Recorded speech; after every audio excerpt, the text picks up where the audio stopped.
Hey, Jim Bergmann with measureQuick, making some more improvements to the vitals mode on there. I just thought we'd bring them to your attention because they're available right now. We just went ahead and added in the Fieldpiece SR3 wireless refrigerant scale. This thing does have a remote on it. We don't need that. It's actually in the bottom of the scale right now. I've got the scale turned on here, and you can see it's green lights flashing. That's literally all you have to do is turn the scale on and get it going. Now, if you go into your toolbox here, what you're going to see is if I go to the probe manager here, is that the scale now is on the bottom there. We can zero out the scale. It's just like another probe, so you don't have to search for it. As soon as you power it on in Fieldpiece, it's going to pop up there. And then we'll go to the home mode here, and I just want to show you a couple of interesting things. So obviously we have an overcharger refrigerant here. We have high subcooling, okay? We have very low approach. Low approach is how close the outdoor air temperature is to the liquid temperature. So when the approach is low, that means liquid's stacking up inside the condenser. We have a high head pressure on there. So we have three symptoms of an overcharge. On a TXV system, it's just going to back liquid up in the condenser. The TXV is going to control the superheat. So the fact that we have normal superheat and normal low pressure is what we'd expect to see on there. If this was a fixed, it would be a little different. Now we're going to go ahead and start the quick charge mode. What we're asking is to confirm that it's 410A, so that's correct. Choose the charge method. We did add in a new method on here, approach for a TXV. So if you're doing a Lennox system and you select approach, that'll swap the TXV and the subcooling up here for the approach method. In this case, it is the TXV, so we're going to go ahead and select that method. Is it adjustable metering device? No, it's not. Confirm the subcooling target. We have it set for 10 right now, so I'm going to change that to 18, hit submit, and then confirm my nominal airflow. And refrigerant already in the system, yes. Enter the nameplate. This can be entered in pounds, so this is like 5.25 pounds, or in this case, the manufacturer listed as 83 ounces. So I'll go ahead and hit submit on that. And then if the filter's clean, we check those, and we check the blower, we check the condenser. It is a PSC. Right now I have it set on high speed, and now we're going to go ahead and start the system. Now immediately, because the system's stable, right, it's telling me I can remove an ounce from the liquid line on here. My scale's zeroed out, so I'm going to go over here, and I've got this set up with just a ball valve on my liquid line.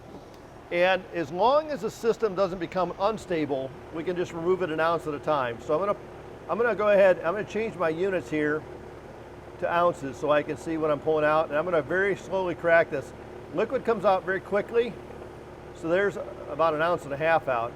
Now, it's still telling me I can remove an ounce because it didn't go unstable that quickly. All right, so when we're pulling gas out of this type of a system here, the liquid is just going to, we're just going to dump liquid out. We're really not going to affect the system all that much. We're not going to make the temperature split go out of stabilization, or the subcooling go out of stabilization.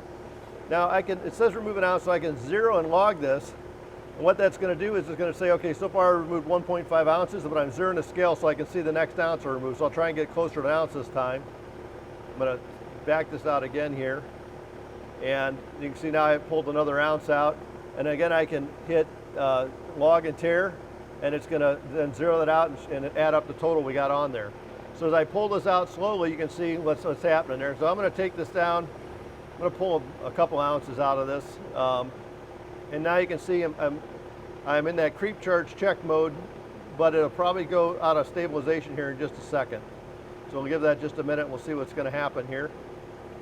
So now it's telling me we got to still remove additional refrigerant, and I'll hit continue on there, and it's going to remove another ounce. So if you go crazy with the thing, it could go out of stabilization for a minute, like you saw there, but it's going to stabilize again very, very quickly. So now we're down to about 20, and it's starting to allow the creep charge to initialize. You can see our approach is in range, our high pressure's in range now. Superheat still looks good on there. Might just take out just a hair more gas on this, just because it's going to come out quickly, and we'll get that closer to 18 degrees. But now we're in that creep charge mode, and everything's good to go. So you can see how much easier this makes it with a scale to actually know exactly how much gas we're adding or removing.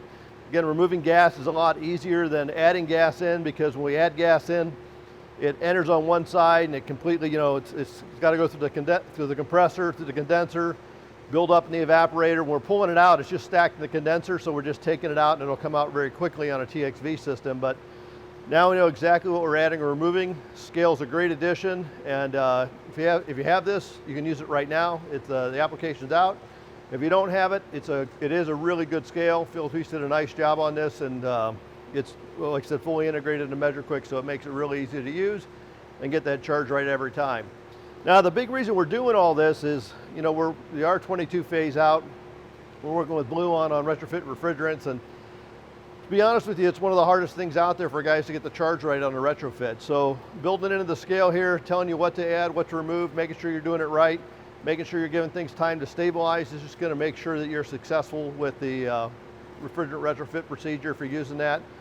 But even, you know, like this system here, just adding and removing charge from a 410A system, it makes it really come in handy. So anyway, if you got any questions or comments, please leave them at the bottom of the video. Appreciate you guys taking the time to watch this. This is Jim with measureQuick. And again, thanks a lot for watching.